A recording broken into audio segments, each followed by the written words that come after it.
Hello and welcome to another episode of the Troy Francis podcast. Welcome to the show. It's Monday morning or Monday lunchtime in the UK. It's the 24th of August and back with you for another audio feast of delights. And today I am discussing, or rather I am outlining and then discussing 3 essential traits you must cultivate to be attractive to women. So it's going to be a great discussion, lots of practical, applicable information today. And by the end of this podcast, you are going to understand and be able to start working on these 3 key traits that you really need to be displaying when you're out and about and when you are engaging with the opposite gender. So that is what we've got lined up today.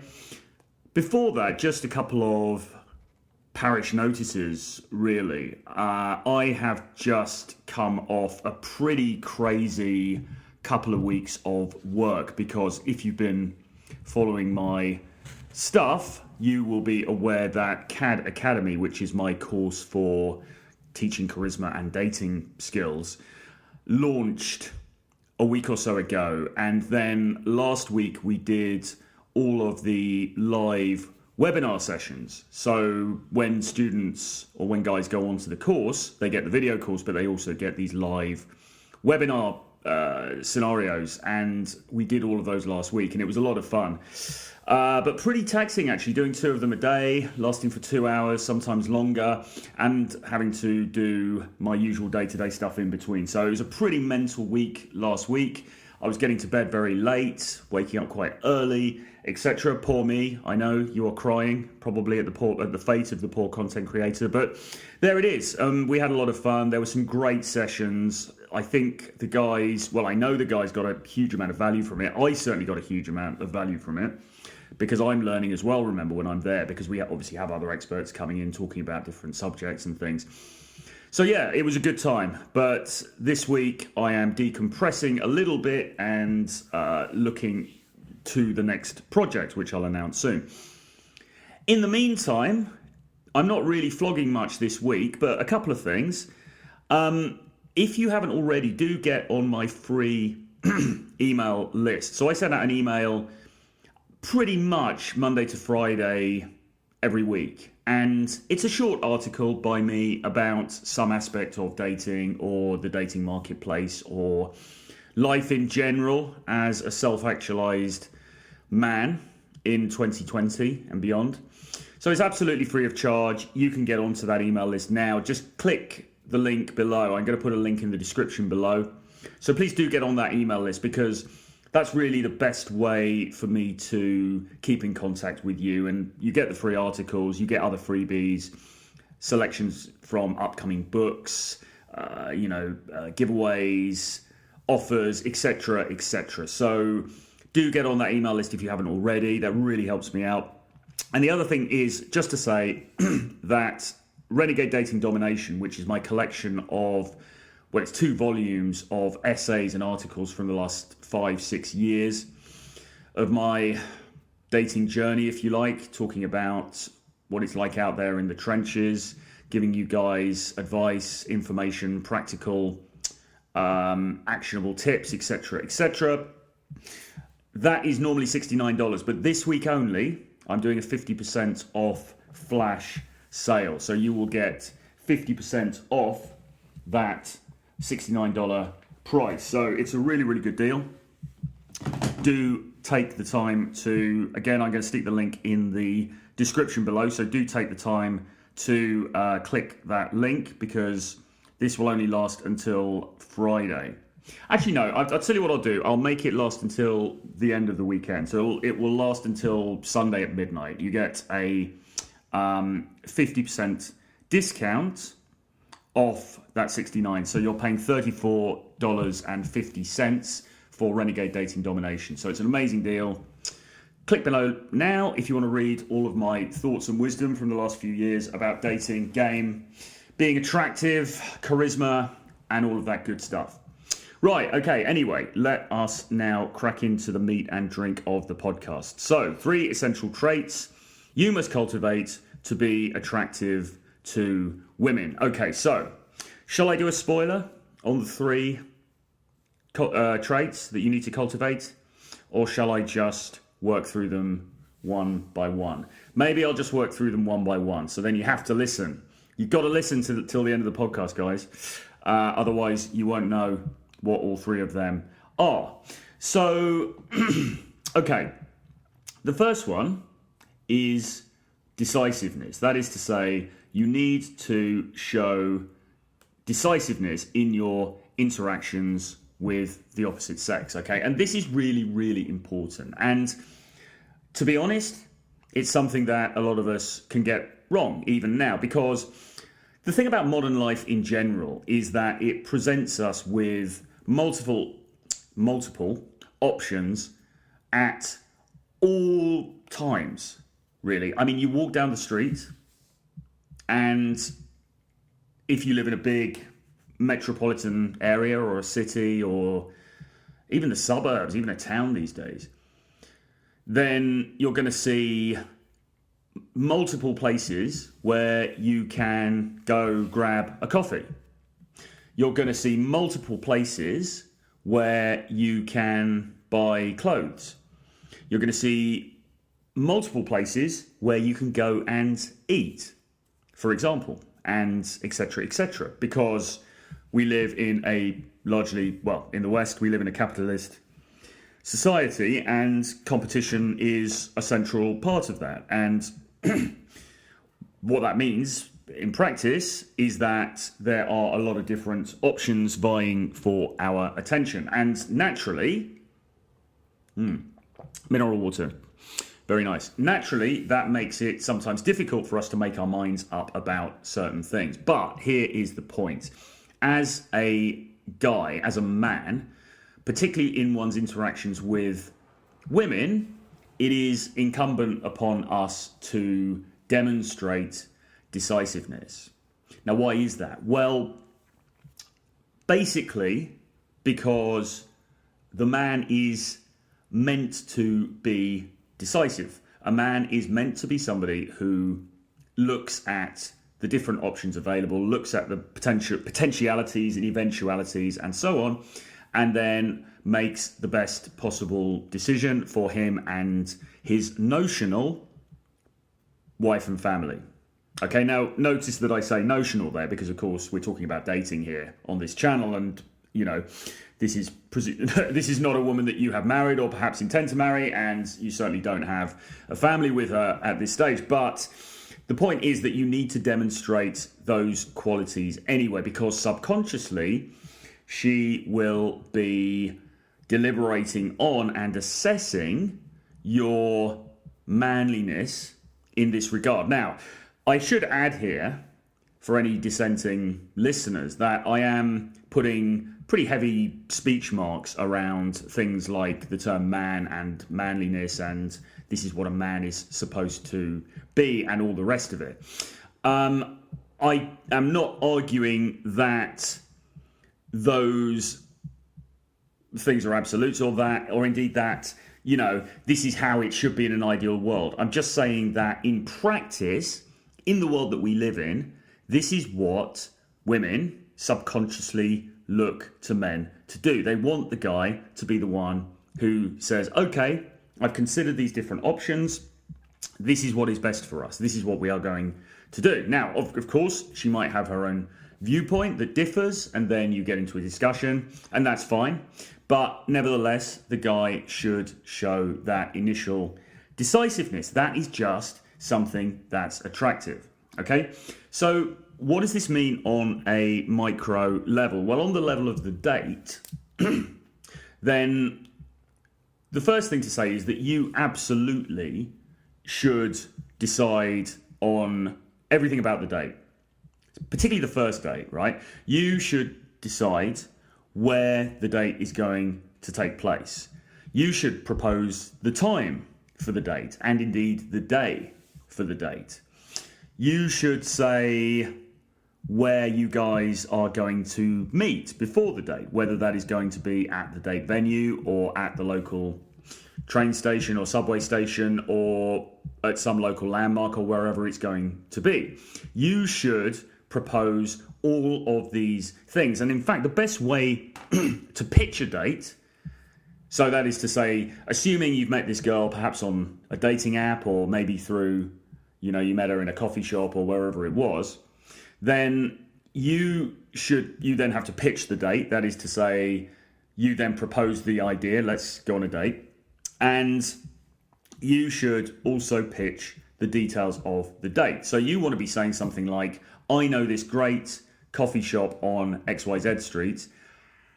Let's meet at Subway ABC at 8 p.m. Wednesday, ? And then she is obviously going to come back either and say, yep, that sounds great, or no, I can't make 8 p.m., but what about 9 p.m.? Or she's going to say, I can't do Tuesday, how about Wednesday, whatever, and then you obviously finesse the details from there. She might say, well, actually, I don't like coffee, so how about we go to this jazz bar instead? So she might propose an alternative. Even the substance of the date may not be to her liking, and all of that's fine. All of that is secondary, right? That doesn't matter. What matters is that in the initial stage, you are the one who's saying, we should do this. Here are the details. What do you think? Okay? Because the very worst thing that you can do is to be indecisive and to sort of pussyfoot around it. You say, hey, so, yeah, we should, definitely hang out, but, what kind of stuff do you like? It's just very weak and wishy-washy, and it's just not going to really have the kind of poignancy that you want. She's not going to be impressed by that. If you're trying to make her make the decision, that is not a good thing. And equally as well, even a step before that, you need to be the one who's approaching her. You need to be the one who initiates the interaction. Now, that could be on a dating app. Because even on a dating app, you have these dating apps where, I suppose with the exception of something like Bumble, where women have to initiate the conversation. But really, if you match on a dating app, you need to be the one who is starting that conversation. Because very likely, she's just not going to. A lot of women just, sometimes they will, but a lot of the time, women are just not going to initiate the interaction. And the reason for that is that they're screening for a guy who has the balls and the decisiveness to do that. So if you aren't decisive, if you don't say, this is what I want, this is what I think, here you go, and put it in front of her, then you are going to miss out on opportunities. And of course, that is also the case in something like, say, you're at a bar and she smiles at you and you smile at her. Well, it's still incumbent upon you to walk over and initiate an interaction, because if you don't, it's very likely that she's not going to. It's not impossible. Of course, that happens. Everything happens. But it's unlikely. And it's going to give you more brownie points if you go over and you are decisive and you just say, hey, I just saw you, had to come over and chat. I'm Troy. What's your name? Etc. etc. You've got to be the one who makes that decision and goes for it. Okay. Very, very important. And, you want to be seen to be decisive. Now, take it a step further. You meet her and you guys are walking down the street, and then you arrive at the place where you were going to have the date, and say for some reason it's closed. Say they had a water pipe leaked or something and the venue's closed. At this point, you also need to be decisive. At this point, you need to say, okay, well, actually, it doesn't matter because I know another cool place down here. Let's go.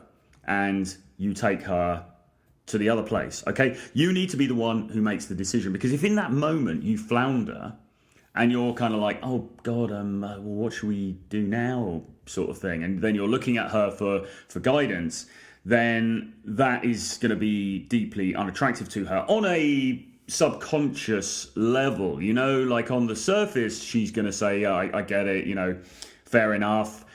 this place is closed. He's kind of thinking what to do.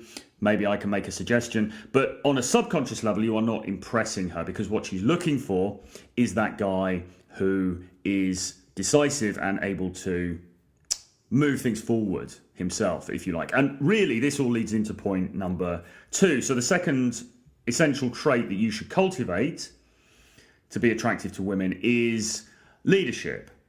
And of course, the two things segue into one another, really, don't they? Because leadership embodies or includes the necessity to make decisions, right? A leader of a company, a CEO, makes decisions. A president makes decisions.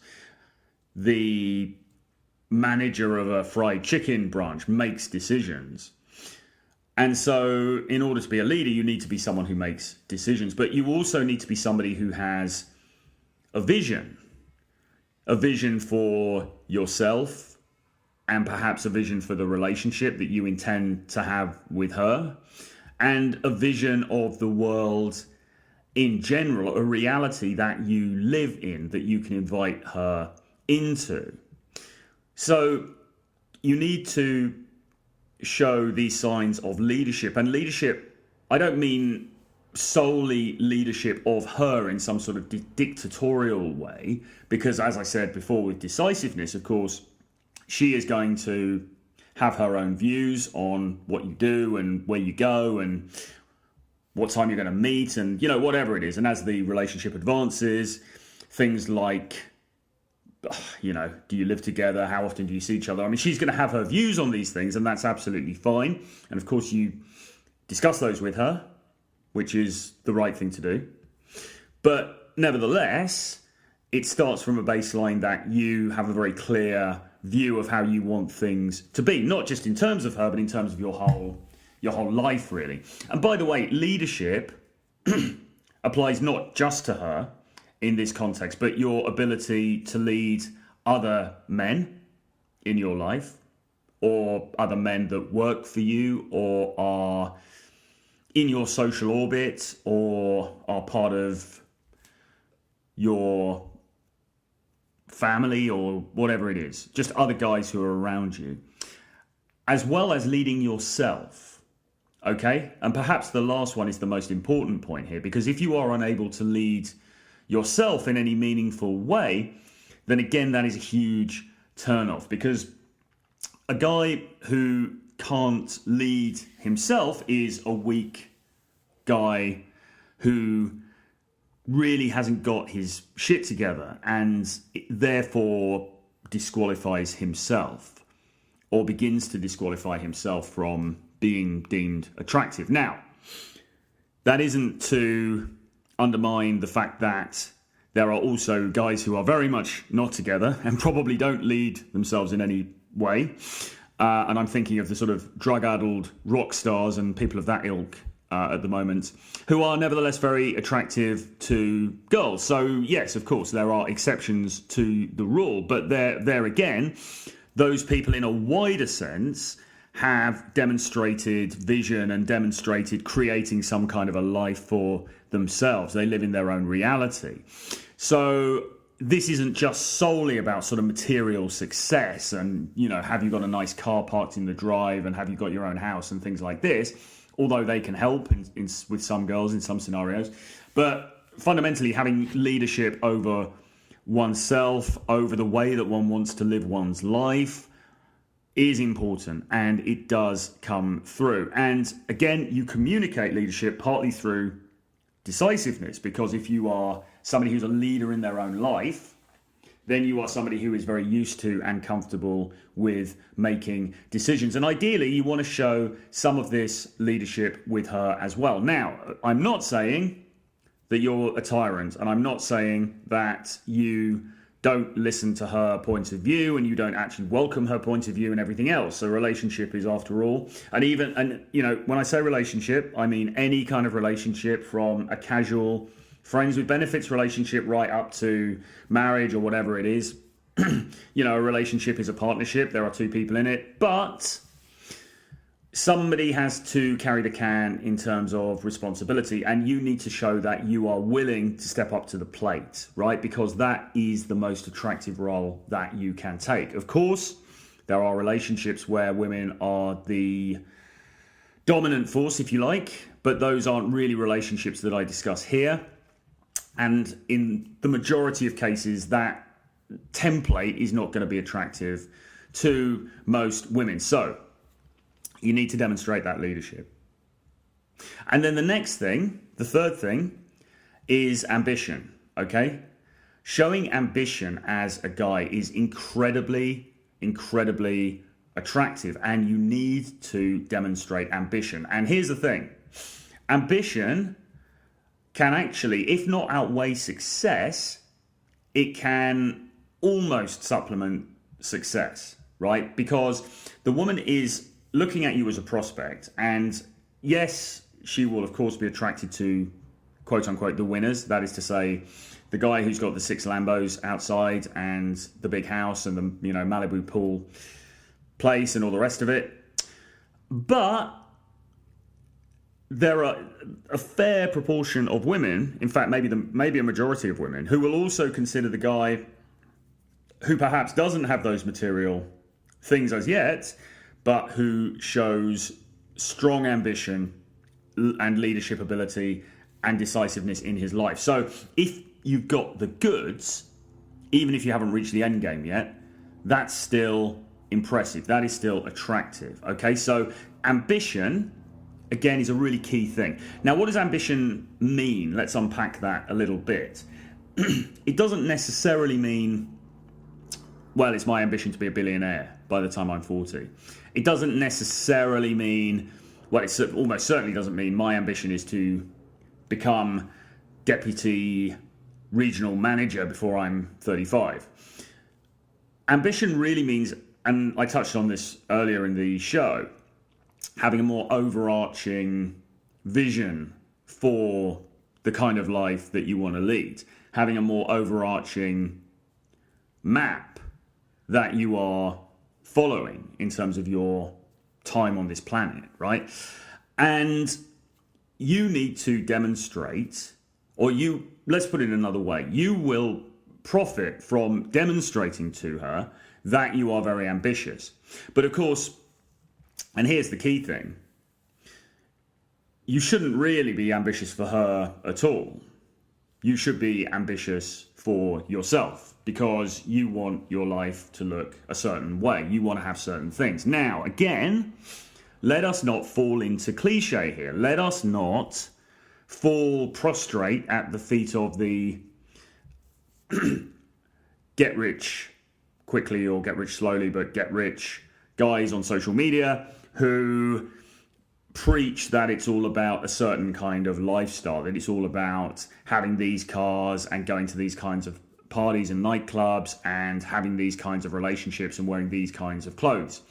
Nothing wrong with any of that stuff, but you have to think about what you really want in and for yourself. Okay, we were talking about this the other night in one of the CAD Academy webinars, and I think it's perhaps it's a very, very profound thing, and it's not easy necessarily for guys to get their head around and to work out. Sometimes it is.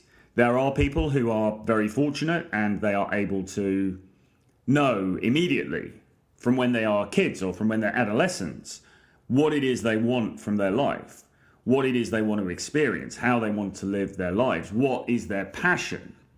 But for some of people, that passion is oblique. They can't see it. It's obscure. They aren't able to uncover it. They don't know exactly what they want. And for those people, therefore, it can be difficult to show ambition, because in order to show ambition, obviously you need to know where you're going, okay? And actually, then we almost do full circle to point one, because people are indecisive, okay? Certain things look attractive, but they don't pull the trigger on them, right? They don't act with leadership in their own lives in pursuit of the things that they want, or they don't decide what it is that they want. And then you can drift for years. And this is a big problem. And listen, this happened to me. This can happen to anybody. This happened to me. I always knew from a young age that I wanted to be autonomous in my work. I wanted to be self-employed. I also knew that I wanted to write. Those things I knew since I was a kid. And when I first got a job, one of the very early jobs that I got, I was actually working on a magazine that somebody had set up. And then the person who set up the magazine, for various reasons, ended up leaving. And so the magazine, well, as it was, the nascent magazine was left in my charge. And I was being funded by someone else, so within a company. So I wasn't fully self-employed with this, but nevertheless, for a period of time, I had autonomy and I was running this magazine and I was able to shape the direction of this magazine. And then it didn't continue for one reason or another, and I had to leave that situation. But then I went to get a regular job, and I got a regular job in the media industry with a very well-known company, and it was a good paying salary. And I remember even in my interview saying to the person who gave me the job, because initially it was a part-time role, and I said to the person giving me the job, well, listen, what I'm going to do is I'm going to work for you 3 days a week, and then the other 2 days I'm going to concentrate on building up my own business. So even at that point, and this was pretty early on in my career, the corporate life was never something that I had really wanted. And I'd always been aware that you can make more money, being crude about it, working for yourself than you can for a company. But guess what? Then I drifted for a very long time because I didn't have that decisiveness. I didn't think, well, damn it, this is, and I didn't have leadership within my own life as well, more importantly. So although I had these inklings of, well, I kind of want to do this over here, I stayed where I was for a long time. I mean, you know, I ended up earning more money. I had a good time. I was able to buy property. So it wasn't wasted time. But nevertheless, I wasn't doing what I really wanted to do, what I had ambitions for, because I didn't put in the first two factors, decisiveness and leadership, into play. And, you know, what I'm saying is it's very easy for all of us to drift, okay, if we are not committed to what we are ambitious about. But when you are committed to what you are ambitious about, and what you're ambitious about might be leaving the rat race and going and meditating on in a temple in the Himalayas or something. You know, it doesn't have to be a material thing. What you might have ambition for is to go and write poetry and live on a tiny island off the Greek coast. You might have an ambition to go and save children in war-torn countries, or to save animals, or work in conservation. I mean, it could be any of these things. It doesn't have to be, my ambition is to become a billionaire, but you want to have that ambition, that vision for your life, whatever it is, and you want to demonstrate that you are moving towards that. Now, if the ambition is, well, I want to become a monk and, you know, live in a hut and meditate, then perhaps a monk is a bad example, isn't it? Oh, God. You know, if your ambition is, well, I want to become a spiritual person and you know, I don't want a complicated metropolitan life and lots of possessions and things, then that's going to turn some women off. And that's absolutely fine, because you didn't want those women in your life anyway. But it is also going to draw other women to you like crazy, okay? Because you are going to be absolutely bang on for what that particular woman is looking for. And this is rather like what I talk about in the course, that you need to, it's better to be a purple cow, as Seth Godin says in his book, Purple Cow, than it is to try to just appeal to the bland mainstream. It's better to stand out and be your own man, okay? And so having ambition for whatever that thing you want may be is really, really key in this, okay? And, you know, you need, as I say, in terms of attractiveness, You should be demonstrating that ambition. But more importantly, in terms of your own life, you want to be putting that ambition into play. Because if you are, it means that you're moving in a good direction. And if you're not, it might mean that you are stagnating. And that is not good for anyone. Okay, so there you have it. 3 essential traits you must cultivate to be attractive to women: decisiveness, leadership, and ambition. And the good thing is that if you cultivate those traits, then, forget about dating, forget about the dating market. You're going to have a better life yourself anyway. Okay, let's leave it there for today. As I said, please do join my free daily email list. Link is below. Remember that you can get Renegade Dating Domination for $34.50 this week only. That is 50% off the normal price. So do check that out. The link is below. And also, please do subscribe to this channel. If you're listening to this on YouTube, if you're not listening to this on YouTube, please head over to YouTube, search for Troy Francis, and then hit subscribe to my channel, because it really helps me to grow the audience. I'm putting the majority of my content really at the moment is going onto YouTube. That's my focus. And it really helps me out if you can give me a subscribe, hit that notifications bell so you know when my new videos are coming out. Give me a like, give me a comment. Anything that you can do is vastly appreciated. Okay, I hope you enjoyed the show. Let me know what you think. Leave a comment below. Like, share it with a friend, and I will see you again very soon.